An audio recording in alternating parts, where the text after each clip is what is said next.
ચાલો મિત્રો, કેમ છો? મજામાં? આજે આપણે ધોરણ 10નો હિન્દીમાં પ્રકરણ 13 સાધુપદેશનો આજે આપણે છે એ અભ્યાસ કરવાનો છે અથવા તો સમજૂતી જોવાની છે। તો જે વિદ્યાર્થી ગુજરાતી મીડિયમમાં ભણતા હોય અને હિન્દી વિષય રાખેલો હોય તો એવા વિદ્યાર્થીઓ અમારી ચેનલની મુલાકાત લેજો। વિડીયો ગમે તો લાઈક કરજો અને ચેનલમાં નવા હોય તો સબસ્ક્રાઈબ કરજો। અહીં તમને હિન્દીનું તમામ પાઠનું છે એ ગુજરાતી સમજૂતી સાથે છે એ તમને ખાસ વિડીયો છે એ મળી રહેશે। તો આજે આપણે પ્રકરણ 13 સાધુપદેશનો છે એ સમજૂતી અથવા તો આપણે એનું શિક્ષણ છે એ મેળવવાનું છે। તો ચાલો મિત્રો, આપણે વિડીયો ચાલુ કરીએ છીએ તો વિડીયાને અંત સુધી જરૂર જોજો। અહીં પાઠનું નામ અથવા શીર્ષક છે સાધુપદેશ, એટલે એનો આપણે સંધિ વિગ્રહ કરીએ તો સાધુ પ્લસ ઉપદેશ એવો આપણે છે એ આનો વિગ્રહ છે એ કરી શકીએ, બરાબર ને। એટલે આપણને પાઠના નામ ઉપરથી એવું લાગે કે અહીં સાધુનો સંતનો કંઈક ઉપદેશ આપવાની વાત હશે એવું આપણને લાગે છે, પણ ખરેખર આમાં શું છે એ આપણે જ્યારે કાવ્ય જોઈશું ત્યારે વ્યંગ્ય કાવ્ય જોઈશું ત્યારે આપણને ખ્યાલ આવશે। પણ આનો શીર્ષકનો અર્થ સાધુનો ઉપદેશ એવો આપણે કરી શકીએ। એના કવિ છે કાકા હાથરસી। એમનો જન્મ 1906માં અને મૃત્યુ છે એ 1995માં છે એ થયું હતું। પહેલાં આપણે ઝડપથી છે એ મિત્રો કવિ પરિચય છે એ જોઈ લઈએ તો કાકા હાથરસી हिंदी के जाने माने हास्य व्यंग्यकार थे। એટલે કાકા હાથરસી છે એ હિન્દી ભાષામાં ખાસ કરીને જાને માને એટલે કે ખૂબ જ જાણીતા એવા હાસ્ય વ્યંગ્યકાર છે। હાસ્ય અને વ્યંગ્ય રચવામાં તેઓ માહિર હતા। आपने हिंदी जगत में एक विशेष पहचान बनाई है। એટલે આપને એટલે કે અહીં કાકા હાથરસીની વાત છે કે એણે છે એ હિન્દી જગતમાં એટલે કે હિન્દી સાહિત્યમાં એક વિશેષ પહચાન એટલે કે એક વિશિષ્ટ ઓળખાણ છે એ બનાવી છે એટલે કે બનાવી છે। મૂળ નામ એટલે કે એમનું મૂળ નામ એ પ્રભુલાલ ગર્ગ થા। એટલે કાકા હાથરસીનું મૂળ નામ મિત્રો શું હતું તો કે પ્રભુલાલ ગર્ગ હતું। પર હાથરસ में પણ હાથરસમાં એક નાટ્ય મંચન કે દौरान એટલે કે એક નાટક ભજવતો વખતે આપને એટલે કે કાકા હાથરસીને કાકા की ભૂમિકા નિભાઈ थी। એણે કાકાનું પાત્ર છે એ ભજવ્યું હતું। તભી છે એટલે કે ત્યારથી આપને સ્વયં એટલે કે તેણે પોતાએ અપના તખલુસ એટલે કે પોતાનું ઉપનામ કાકા હાથરસી રખ લિયા। એટલે અહીં કાકા હાથરસીનું ખરેખર તો મૂળ નામ પ્રભુલાલ ગર્ગ હતું, પણ હાથરસમાં એણે કાકાનું હાથરસમાં જ્યારે નાટક ભજવાઈ રહ્યું હતું ત્યારે એણે કાકાનું પાત્ર છે એ ભજવ્યું હતું।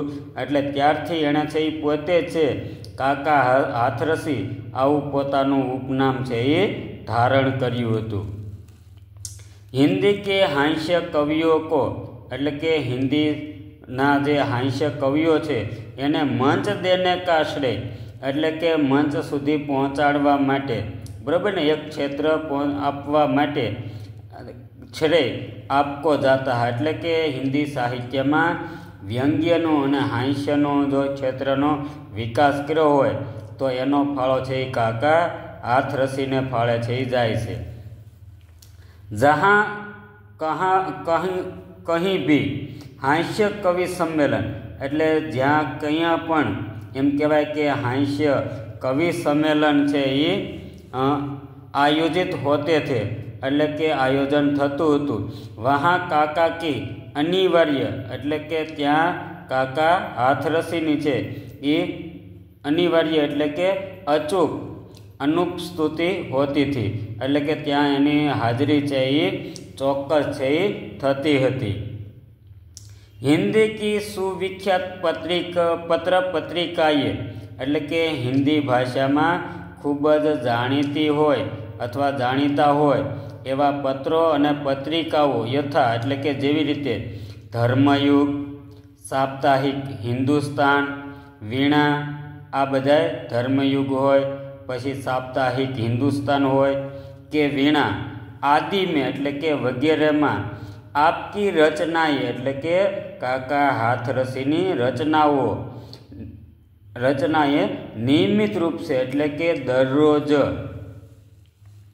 प्रकाशित होती रहती थी। एटले के एमां अवारनवार छे ई प्रकाशित थती हती। कुल मिलाकर एटले आपणे एकंदरे कहीए तो आपके नाम एटले के काका हाथरसीना नामे एटले के एना द्वारा 42 संकलन मिलते हैं एटले के एना द्वारा छे 42 छे ई संकलन छे ई थयेलुं जोवा मळे छे।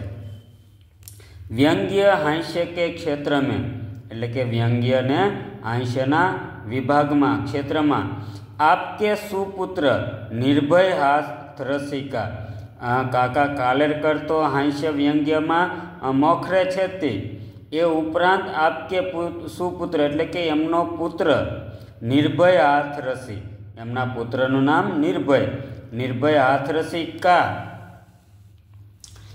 नाम भी प्रसिद्ध है। एटले के पिताए तो छे ई हास्य ने व्यंग्य लख्युं छे, साथे साथे एनो दीकरो निर्भय हाथरसी छे एनुं नाम पण छे ई खूब ज जाणीतुं छे एम आपणे कहीए। 1985 में आपको भारत सरकार द्वारा एटले के 1985 में काका हाथरसी ने भारत सरकार द्वारा प्रतिष्ठित पद्मश्री से सम्मानित दिया गया। एटले के 1985 में काका हाथरसी ने सही भारत सरकार द्वारा पद्मश्री जे एवोर्ड छे ए एवोर्ड सन्मान छे एमने आपवामां आव्युं हतुं। हिंदी अकादमी दिल्ही द्वारा प्रति वर्ष हिंदी अकादमी जे साहित्य क्षेत्रे एवोर्ड्स आपवानुं कामगीरी करे छे जे दिल्ली में बराबर ने तो ये दिल्ली द्वारा प्रति वर्ष एटले के दर वर्षे काका हाथरसी पुरस्कार दिया जाता है। एटले हिंदी साहित्य में दिल्ली द्वारा छे ये दर वर्षे एम कहेवाय के काका हाथरसी पुरस्कार छे ई आपवामां आवे छे। एटले के कविनुं महत्व जोई अने एना नामे छे ई सन्मान छे ई पुरस्कार छे ई आपवामां आवे छे। प्रस्तुत रचना में एटले के अहीं जे आपणे काव्य भणवानुं छे ई काव्यमां आ रचनामां ढोंगी धूर्त बाबाओं की लीला का चित्रण किया गया है। एटले के मित्रों आपणे घणा बधा समाजमां एवा ढोंग करवावाळा ढोंगी धूर्त एटले के धूतवावाळा बाबाओं एटले के साधुओं की लीला का चित्रण किया गया है। आपने मित्रों घणा बधा एवा साधु बावाओ जोवा मळे छे के जे आपने लूटी जता होय छे, ढोंगी होय छे बराबर ने। तो आवा बावानुं छे ई अहीं निरूपण चित्रण एटले के निरूपण छे ई करवामां आवेलुं छे। साधुपदेश शीर्षक छे तो लगता है साधुपदेश आपणे शीर्षक वांच्युं तो आपने एवुं लागे छे के साधु अर्थात सज्जन एटले के साधु आपणे ने कहीए जे सज्जन होय ते सारो व्यक्ति होय तेने का उपदेश होगा एटले के कोई सारा व्यक्तिनो उपदेश हशे एवुं आपणे लागे छे।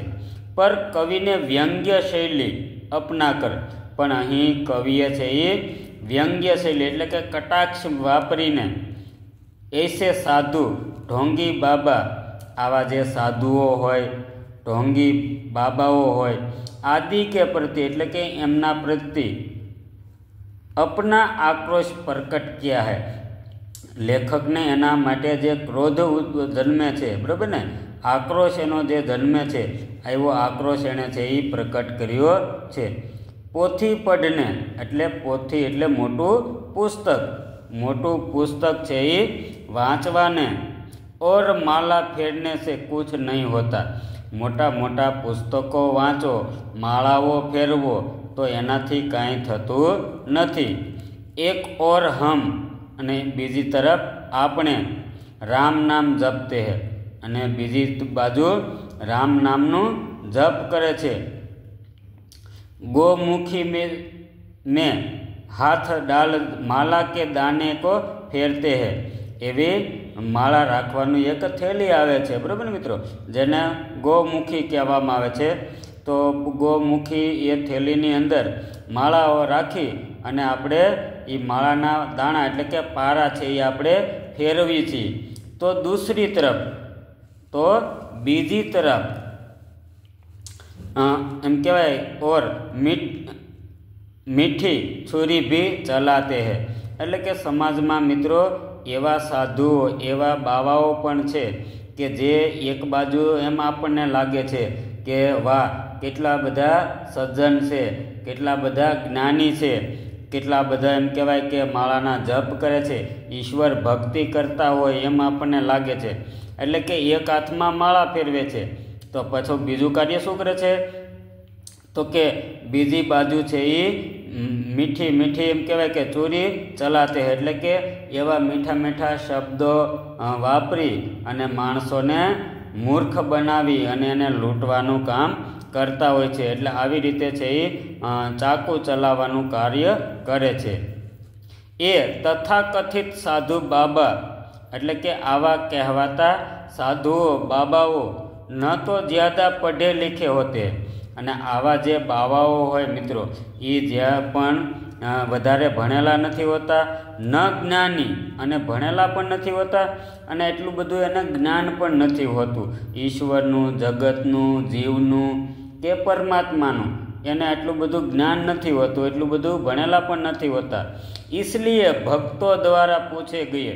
અને એટલા માટે જો કોઈ સમજદાર ભણેલો ગણેલો ભક્ત દ્વારા એને પૂછે ગયે પ્રશ્નો, એને જો પ્રશ્ન પૂછવામાં આવે, બરાબર ને, એને કોઈ સવાલ કરવામાં આવે તો કા ઉત્તર ન દેને પડે, તો એવા જે પ્રશ્ન પૂછે છે એનો જવાબ આપવો ન પડે એવા હેતુથી મૌન બાબા કા સ્વાંગ રચાતે બેઠે રહતે.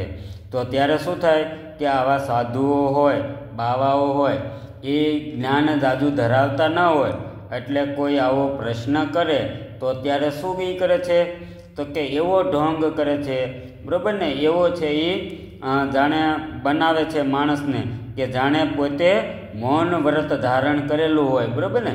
એટલે આવું મૌન વ્રત ધારણ કરેલું હોય એવું કહે છે. એટલે એ જવાબ આપવામાંથી બચી જાય છે, પણ ખરેખર તો એને કશું ખબર હોતી નથી મિત્રો. વે મૌન રહકર જીવ જગત ઓર માયા સંબંધી. શું કહે છે?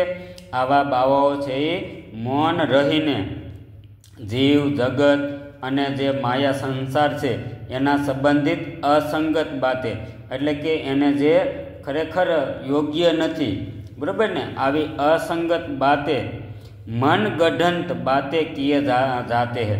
અને પોતાને મન ફાવે એવી રીતે છે એ વાતો છે એ કરતા જતા હોય છે. ખરેખર એને સમાજનું, સંબંધનું, ઈશ્વરનું, ભક્તનું આવા કોઈ પ્રકારનું એને જ્ઞાન હોતું નથી, પણ પોતાની રીતે છે એ કહાનીઓ ઘડી વાતો છે એ બનાવી અને એ છે એ વાતો છે એ કરતા હોય છે, બરાબર ને મિત્રો.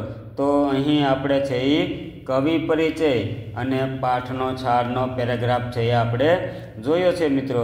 જો વિડીયો ગમ્યો હોય, સમજાણું હોય તો વિડીયાને લાઈક જરૂર કરી દેજો અને અમારી ચેનલને સબસ્ક્રાઈબ કરી દેજો.